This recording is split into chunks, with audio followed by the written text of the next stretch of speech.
جزءا للہ، ایک جز اے جوان اے مسلمان کس کے لیے رکھا کرو؟ پروردگار عالم کی مناجات کے لیے۔ دوسرا فرمایا جزءا لأہلہ، ایک حصہ رسول خدا اپنی فیملی کے لیے رکھتے تھے، اپنے گھر کے لیے، بیویوں کے لیے، بیٹھتے تھے، باتیں کرتے تھے۔ یہاں تک کہ ملتا ہے کہ ایک خاتون آتی تھی گھر میں، حلا اس کا نام تھا، ہولا، آتی تھی، عطر بیچتی تھی۔ رسول خدا کو عطر بہت اچھے لگتے تھے، اپنا زیادہ تر پیسہ عطر پہ خرچ کرتے تھے کہ انسان کے وجود سے کیا آئے؟ خوشبو آئے۔ یہ آتی تھی، پھر اس کے ساتھ بیٹھتے تھے، اس سے پوچھتے تھے تم نے کتنا بیچا، تم نے کیا کیا، اس سے پوچھتے تھے آج کتنی بکتی ہوئی۔ بچوں کے ساتھ، حسن و حسین کے ساتھ بیٹھتے تھے، کبھی حسن و حسین کی سواری بن جاتے تھے، کبھی بچوں کے ساتھ کھیلتے تھے، بیٹیوں کو بٹھاتے تھے، داماد کو بٹھاتے تھے۔ تو ایک جز پروردگار عالم کے لیے، ایک جز کس کے لیے بنایا؟ جزءا لأہلہ، گھر والوں کے لیے۔ تیسرا جز جزءا لنفسہ، اپنے لیے بھی رسول خدا ٹائم نکالتے تھے۔ بندہ اپنے لیے بھی ٹائم نکالے، کبھی اپنی تنہائیوں میں بیٹھتے تھے، مینجمنٹ کرتے تھے، سوچتے تھے میں نے کیا کرنا ہے۔ اسی جنگ کربلا میں آپ دیکھیں امام حسین نے شب عاشور، یہ نہیں کہ پوری رات مولا مصلی پہ بیٹھے تھے، امام نے تقسیم کیا، ایک حصہ تسبیح پروردگار عالم کے لیے رکھا، ایک حصہ امام حسین نے سیدہ زینب کے ساتھ جا کر باتیں کی، ایک حصہ اصحاب کے ساتھ بیٹھے اور جنگی مینجمنٹ کے لیے رکھا۔ جس انسان کی زندگی میں تدبیر نہیں ہے، مینجمنٹ نہیں ہے، اصول زندگی اہل بیت نہیں ہے، وہ بندہ کامیاب نہیں ہوتا۔ اب بندہ صبح سے شام تک پیسے کے پیچھے لگ جائے، بچوں کو ٹائم نہ دے، اس کی زندگی میں بھی سکون نہیں ہے۔ ایک بندہ کام پہ نہ جائے، سارا دن گھر پہ بیٹھا رہے، اس کی زندگی تباہ ہے۔ دوسرا بندہ گھر کو بھی ٹائم نہ دے، کاروبار کو بھی ٹائم نہ دے، 24 گھنٹہ ٹی وی پر اور فلموں پہ بیٹھا رہے، اس کی زندگی بھی تباہ ہے۔ جب تک زندگی میں مینجمنٹ نہیں لاتے، یہ اللہ نے گھلٹیں کیوں دی ہیں؟ اچھا پورے کائنات کو آپ دیکھ لیں، کائنات نظم اور ضبط کی وجہ سے چل رہی ہے۔ والشمس وضحاها والقمر اذا تلاها والنهار اذا جلاها والليل اذا يغشاها۔ آپ دیکھیں ستارے کس نظم سے آتے ہیں، سورج اپنے ٹائم پہ آتا ہے، اپنے ٹائم سے جاتا ہے۔ ایک منٹ اگر نظم کائنات خراب ہو جائے تو کائنات تباہ و برباد ہو جائے۔ تو جب کائنات بغیر نظم کے نہیں چل سکتی، تیری زندگی بغیر نظم کے کیسے چل سکتی ہے؟ یہی بدن جو پروردگار عالم نے تجھے دیا ہے، اس بدن کی دل کی دھڑکنوں میں کتنا نظم ہے۔ بی پی ہائی کب ہوتا ہے؟ جب نظم خارج ہو جاتا ہے۔ بی پی لو کب ہوتا ہے؟ جب نظم سے خارج ہو جاتے ہو۔ بیماریاں کب ہوتی ہیں؟ جب بدن نظم سے نکل جاتا ہے، تبھی انسان بیمار بن جاتا ہے۔ تو اگر جسم میں نظم نہ ہو تو جسم بیمار ہو جاتا ہے، اور اگر زندگی میں نظم نہ ہو تو انسان کی آخرت تباہ ہو جاتی ہے۔ صلوات پڑھے محمد و آل محمد۔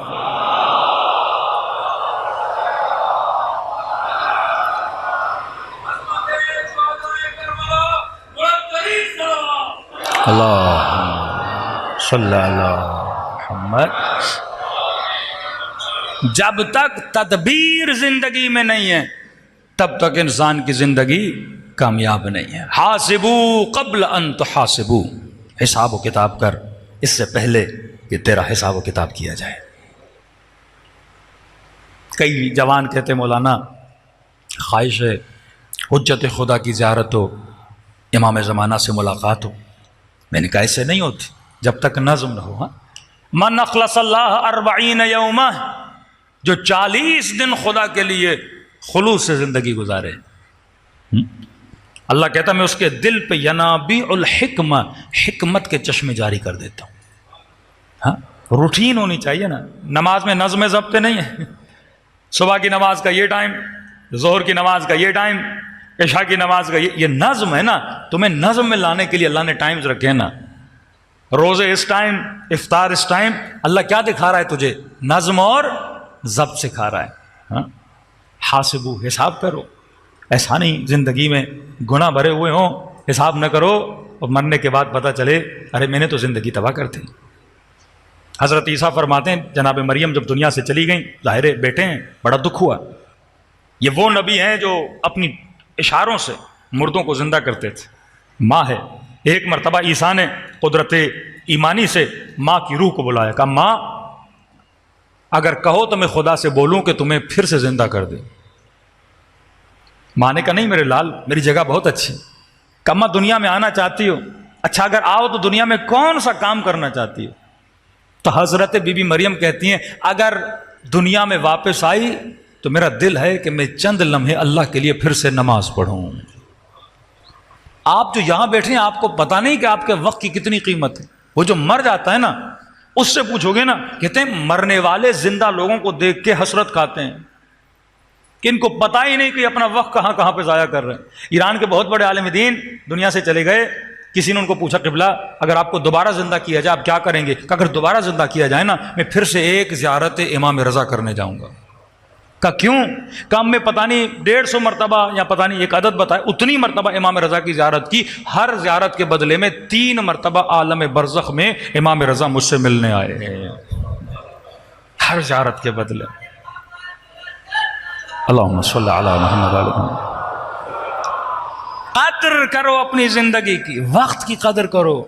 رسول کا فرمان ہے، وقت میں کمی، میں سارے فرمان نہیں پڑھ سکتا، فرماتے ہیں جوانی کی قدر کرو جب تک بڑھاپا نہیں آیا، صحت کی قدر کرو جب تک بیماری نہیں آئی، مال کی قدر کرو جب تک فقیری نہیں آئی، زندگی کی قدر کرو جب تک موت نہیں آئی۔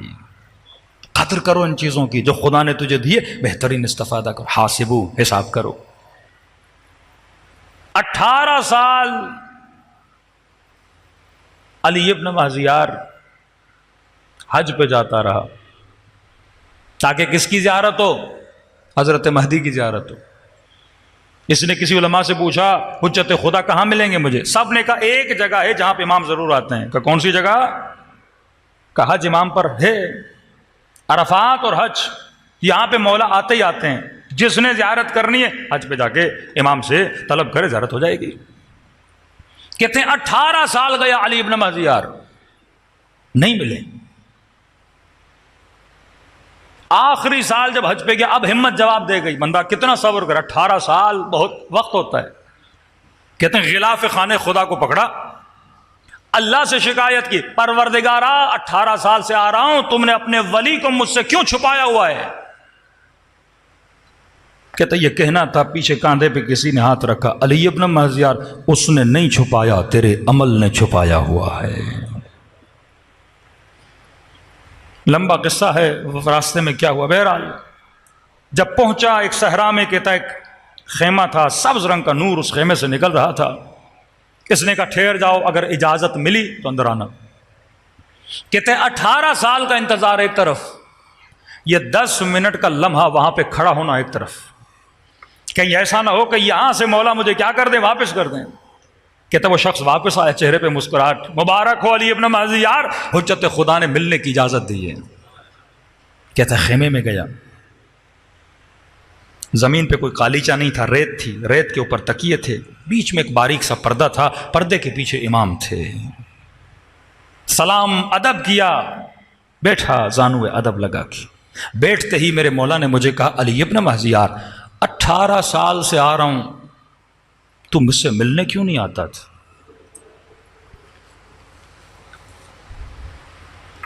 میں نے کہا مولا آ تو میں رہا ہوں، ملتے تو آپ نہیں تھے، ہر سال آ کے روتا تھا، پھر بھی کہہ رہے ہیں میں نہیں ملا۔ امام نے فرمایا علی ابن مہزیار، ہمارے شیعوں میں، چاہنے والوں میں 2 اگر بیماریاں نہ ہوں تو ہماری زیارت بڑی آسان ہے۔ پہلی وجہ دنیا کو آخرت سے زیادہ ترجیح دینا۔ آج جتنا دنیا کو ویلیو دی جا رہی ہے، کہتے ہیں لوگوں میں آخرت کی پرواہ ختم ہو گئی۔ کہنے لگا مولا یہ عادت تو مجھ میں نہیں، میں نے ہمیشہ فرسٹ پرائرٹی اپنی آخرت کو دی ہے۔ کہا تو سچ بول رہا ہے۔ دوسرا فرمایا صلہ رحم، صلۃ الارحام، یہ ناراضگیاں بے چاکیاں جو آپس میں ہیں۔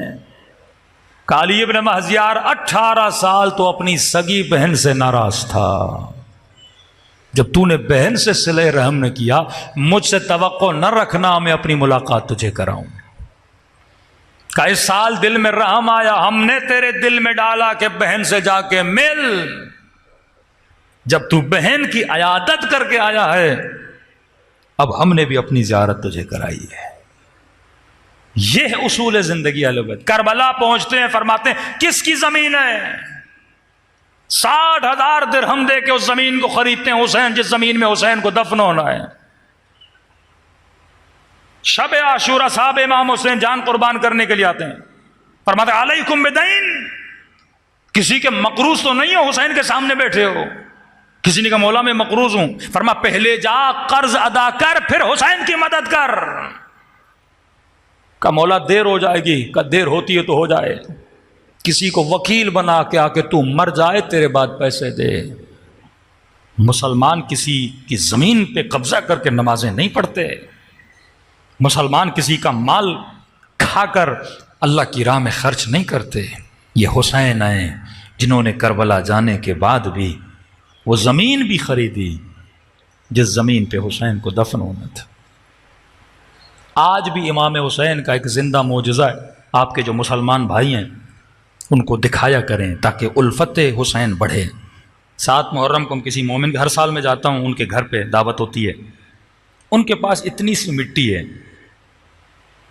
جو ان کو کسی خادم امام حسین نے دی، جو 4 گز بتاتے ہیں کتنے فرسخ، بہت کم، یعنی امام حسین کی قبر سے کوئی 15-20 قدم پہ وہ مٹی ان کو ملی۔ خدا گواہ ہے ہر سال ہم جاتے ہیں، جب وہ جس کپڑے میں مٹی ہے نا اس کپڑے کو کھولتے ہیں تو پورے کمرے میں خوشبو ہو جاتی ہے۔ عاشورہ کے دن شام غریبہ اس مٹی کا رنگ خون سے بھی زیادہ لال ہو جاتا ہے۔ کہتے مولانا سفید کپڑا ہے، پورا کپڑا رنگین ہو جاتا ہے، مٹی خون آلود ہو جاتی ہے، اور عصر عاشور ختم ہوتی ہے پھر وہ رنگ خود بخود چلا جاتا ہے۔ یہ معجزہ حسین ہے، جس مٹی میں حسین دفن ہے اس مٹی کی اتنی خوشبو ہے، کردار حسین کی خوشبو کتنی ہوگی۔